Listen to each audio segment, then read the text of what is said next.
बस अब कुछ दिनों की और बात है, यही सोचकर मैं मॉर्निंग में रोज़ उठ जाती हूँ। और एडमिट कार्ड भी अब हम लोग का आ ही जाएगा जल्दी ही। देखते हैं कौन सी डेट में एग्ज़ाम पड़ता है और सेंटर कहाँ पे जाता है। सो गाइस, कैसी चल रही है आप लोग की केवीएस की preparation? So good morning guys, कैसे हो आप सभी? और आप लोग के यहाँ की ठंड खत्म हुई या अभी मेरे यहाँ ही जैसी है? हमारे यहाँ ठंड है, सुबह सुबह तो और लगती है ठंड। सो गाइस, पहली चीज़ तो कल मेरी वीडियो नहीं आई थी क्योंकि थोड़ी टेंशन हो गई थी और सर दर्द इतना शुरू हो गया था कि बहुत सारा तेल भी लगाया है मैंने बालों में, ठीक ही नहीं हुआ था सर दर्द। तो इसलिए मैंने सोचा चलो एक दिन का गैप कर देती हूँ।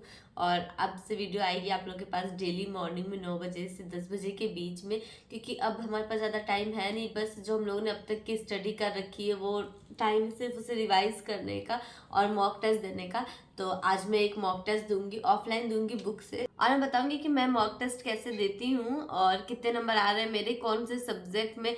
पर साइको 60 नंबर की होती है, मैं कोशिश करती हूँ 50, लेकिन 50 तो बहुत दूर की बात है। देखिए मैं बताती हूँ लास्ट में आपको कितने नंबर आते हैं मेरे। तो अभी मैं बात कर लेती हूँ साइकोलॉजी की, और मैंने सारी नोट्स बना ली है, बस अब मुझे इसको रिवाइज करना है। तो आप लोगों को भी बहुत सारी प्रॉब्लम आ रही थी टॉपिक में, तो मैं पहले आप लोगों को टॉपिक बता देती हूँ जो जो टॉपिक मैंने पढ़ लिया है। अगर आप लोग चाहो तो इसे कॉपी में नोट कर सकते हो और टॉपिक को मैच भी कर सकते हो। जो टॉपिक आपको छूट रहा है या जो मेरा छूटा हुआ है आप लोग मुझे भी कमेंट करके बता सकते हैं, और मैं आप लोगों को बता दूंगी, तो उससे आप लोगों का भी हो जाएगा। आप लोगों ने कल की वीडियो मेरी देखी थी और उसमें जिस मैम से मैं साइको पढ़ रही थी उनका नाम था स्नेहा द्विवेदी शायद। तो वो काफ़ी अच्छी टीचर थी, आप लोग सर्च करना शायद आ जाए स्नेहा द्विवेदी मैम, साइकोलॉजी के लिए, पेडागोजी के लिए, साइको नहीं।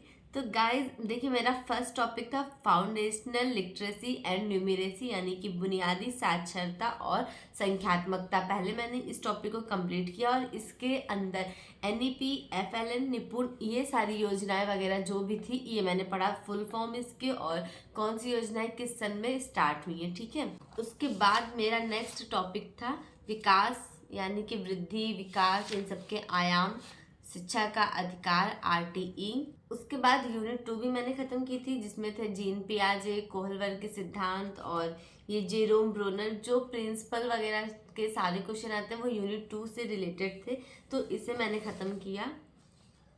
और विधियाँ, जो आगमनात्मक विधि, निगमनात्मक विधि, तो ये सारी विधियाँ जितनी भी थी इन सब की मैंने पढ़ा कि कौन सी विधि से क्या मतलब है, सरल से कठिन की ओर, सूक्ष्म से स्थूल की ओर, ये सारी जो भी थी। व्यवहारवाद हमारे चैप्टर में है। लर्निंग यानी कि अधिगम, वो भी आएगा, अधिगम के वक्र। और फिर स्कूल डेवलपमेंट प्लान, ये सारी चीज़ें।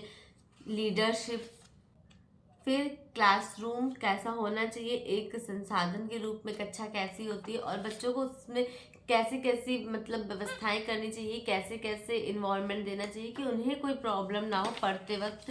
फिर स्कूल, परिवार और समुदाय में मानसिक स्वास्थ्य, ये टॉपिक था मेरा। फिर मैंने पढ़ा है केयर, केयर का फुल फॉर्म क्या होता है। स्कूल मेंटल हेल्थ, जो कि थोड़ा बड़ा टॉपिक था और नया टॉपिक था। पहले तो मुझे लगता है स्कूल मेंटल हेल्थ मतलब बच्चे थोड़ा साइको टाइप के होंगे स्कूल में, कुछ ऐसा, बट ऐसा कुछ नहीं था। तो इस चीज़ के बारे में भी मैंने पढ़ा और ये मेरा फर्स्ट टाइम था इस टॉपिक के बारे में पढ़ना, पहले मैंने कभी नहीं पढ़ा था। Risk factor of mental health, ये सारी चीज़ें। फिर मेरा नेक्स्ट टॉपिक था स्कूलों को प्रभावित करने वाले कारक, सामाजिक कारक, कैसे कैसे कारक होते हैं जो बच्चों को प्रभावित करते हैं। फिर एनसीएफ वगैरह, नेशनल पॉलिसी फॉर आईसीटी, सर्व शिक्षा अभियान, ये सारी चीज़ें।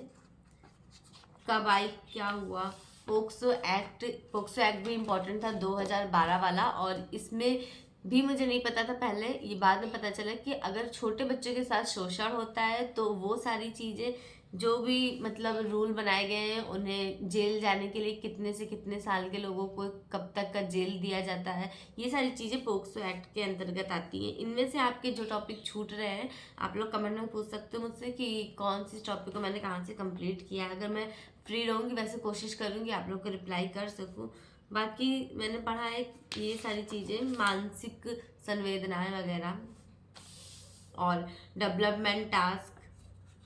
और कुछ चीज़ें पुरानी थी जिसकी नोट्स मैंने नहीं बनाई है, क्योंकि जो साइको की मेरी सीटेट की नोट्स थी, तो उसमें से बहुत सी चीज़ें मिल रही थी। वृद्धि वगैरह सब तो पुराना ही है, तो वो मैंने नहीं पढ़ा। हर लॉक भी मैंने इसमें नया नहीं पढ़ा है। पुराने वाली कॉपी में जो लिखा था मैंने उसको ही रिवाइज किया है।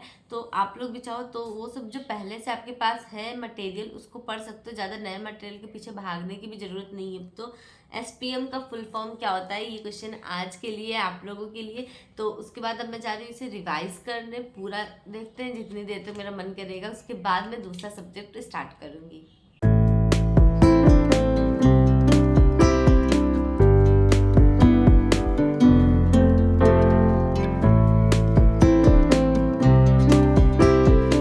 गाइस अब उजाला हो चुका, आप लोग बाहर देख सकते हो।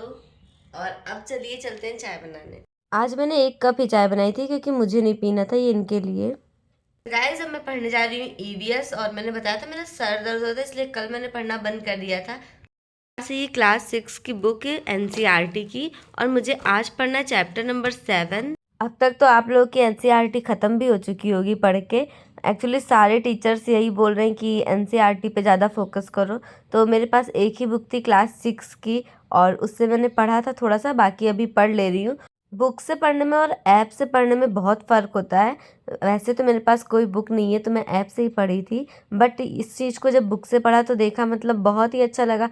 सारे फिगर वगैरह इतने अच्छे से डिटेल में कि आपको पढ़ने में खुद ही मन करेगा। और बुक से पढ़ने में कंसंट्रेशन भी बहुत ही अच्छे से बनता है।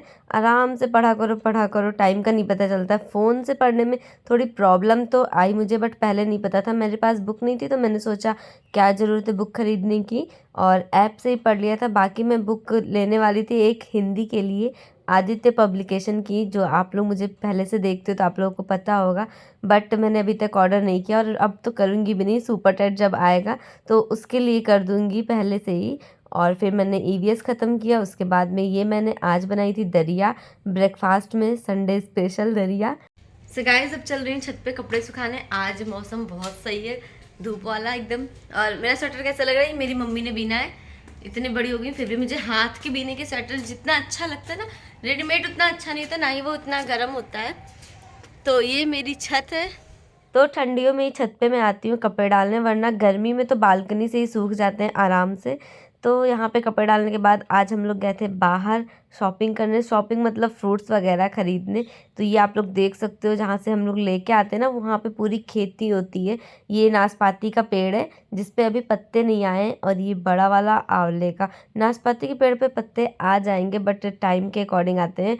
और यहाँ पे हमें पेड़ से तोड़े हुए फ्रूट्स मिल जाते हैं, ताज़े ताज़े और अच्छे से, कोई भी वैसा नहीं रहता है। और यहाँ पे आप लोग देख सकते हो अभी छोटे छोटे ये अमरूद की बगिया लगाई गई है। और ये पंजाब की बहुत ही फेमस जगह है। यहाँ पे एक चीज़ और है, आप लोगों को हर टाइप की खेती दिख जाएगी। और गर्मियों के बाद आज मैं पहली बार आई हूँ बतासे खाने, दही वाले। तो हम साथ में ही गए थे, हम लोग थे और ये हमारे भैया हैं, ये सिखा दी। तो साथ में ही हम लोगों ने बतासे खाए और थोड़ी सी शॉपिंग भी करी। और यहाँ के दही बतासे मेरे फेवरेट हैं, बट ठंडियों में नहीं खाते हम क्योंकि खांसी आने लगती है।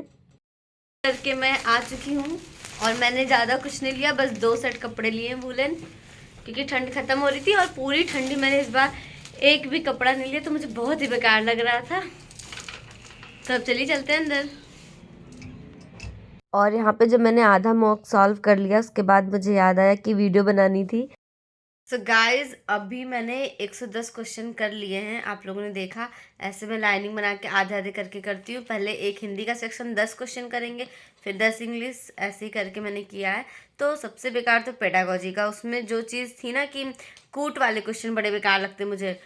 उसमें ऑप्शन में 1 2 3 4, अभी किसी में 1 2 3, किसी में 2 3 1।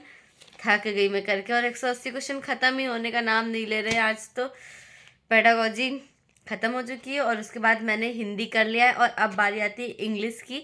तो जनरल पेपर हो चुका है, ये फाइनल वाला है, सब्जेक्ट वाला। तो चलिए अब मैं इंग्लिश कर रही हूँ। और जिस बुक से मैं मॉक टेस्ट दे रही हूँ तो उसमें ऐसा नहीं है कि 20 क्वेश्चन जैसे EVS के 20 क्वेश्चन, मैथ के, ऐसा नहीं है। 30 क्वेश्चन थे लास्ट में, 150 से 180 तक के मैथ्स के, और उसके पहले जो थे वो थे EVS के क्वेश्चन। तो जो 127 के पहले वाली लाइन है वहाँ तक मैंने कंप्लीट कर लिया। आप लोग देख सकते हो मैंने टिक भी लगा रखा है, कितने क्वेश्चन सही हो रहे हैं, कितने गलत हो रहे हैं, उस अकॉर्डिंग। मैंने अपना मॉक टेस्ट दे दिया है, और कैसा रहा मेरा मॉक टेस्ट मैं आप लोगों से क्या बताऊं। और सबसे बड़ी बात कि इतने सारे क्वेश्चन को जब सॉल्व करो ना और जो पढ़े रहो उन दोनों में बहुत ज़्यादा डिफरेंस होता है। मैं यही कहूँगी आप लोग मॉक टेस्ट अपना ज़रूर दीजिए, क्योंकि चाहे ऑनलाइन दीजिए या ऑफलाइन दीजिए कोई फ़र्क नहीं पड़ेगा, आपको पता चल जाएगा ना कि कौन से आपका सब्जेक्ट में पोर्शन वीक है। और मेरा तो मैथ सही लगता था मुझे, बट इसमें मैथ्स में भी कई क्वेश्चन मेरे गलत हुए हैं। और मैंने मैथ की तैयारी इसलिए ज़्यादा नहीं करी क्योंकि मुझे लग रहा था कि मैथ तो हो जाएगी, पर जो सेट मैंने आज सॉल्व किया उसकी मैथ भी थोड़ी हाई लेवल की थी। इंग्लिश मुझे नहीं आती, बट इंग्लिश में 10 में मेरे 7 नंबर थे फर्स्ट वाले पेपर में, और सेकंड पेपर में भी ठीक नंबर थे। हिंदी भी सही गई है, जो कठिन था 60 नंबर का पेडागोजी, तो 60 में 50 नंबर मेरे नहीं आए, मैंने टारगेट बना के रखा था। और एक चीज़ और है, आप जब पेडागोजी को पढ़ते हो यानी कि उसके जो फैक्ट्स वगैरह, और जब उसके क्वेश्चन सॉल्व करेंगे तो खुद से फील आएगा कि बहुत ज़्यादा डिफरेंस होता है, क्योंकि जो क्वेश्चन होते हैं उसे हमें अलग तरीके से सोचना होता है, हमारा माइंड ना अलग तरीके से काम करता है। बट जब हम लोग पढ़ते हैं तो थ्योरी पढ़ लिया या फिर उसके जो भी प्रिंसिपल्स वगैरह पढ़ लिया, जीन पियाजे का ही सिद्धांत अगर हम लोग देख ले तो। और जो देखिए कोहल वर्ग के कई सारे क्वेश्चन मुझे उसमें मिले थे, नैतिकता का सिद्धांत ये वाला भी मिला था, क्वेश्चन नैतिकता से रिलेटेड था। तो ये सारी चीज़ें जो थी वो पढ़ने में लगता है कि सब आता है, बट जब वो क्वेश्चन बना के आता है ना तो फिर आते आते क्वेश्चन गलत हो जाते हैं। तो इसलिए फिर से कहूँगी आप लोग भी एक बार मॉक टेस्ट दीजिए अपना, और अपने नंबर मेरे साथ शेयर करिएगा। मेरे नंबर 100 से ज़्यादा थे, बट 130 से कम है। अब आप लोग गेस कर लेना, मैं एग्जैक्ट नहीं बता रही हूँ, 100 से ज़्यादा है, 130 से कम है। तो मिलती हूँ मैं आपसे कल, फिर से मैं एक टेस्ट दूंगी, देखते हैं इस बार नंबर मेरे बढ़ते हैं या और चले जाते हैं, 100 से कम तो नहीं होते हैं। खैर, अब मेरी मॉर्निंग में वीडियो आएगी 9 बजे से 10 बजे के बीच में। मेरी वीडियो से अगर आप ज़रा सा भी मोटिवेट होते हैं, आपको अच्छी लगती है, तो प्लीज़ लाइक ज़रूर करिएगा, चैनल को सब्सक्राइब करिएगा और कमेंट करिएगा। Bye guys.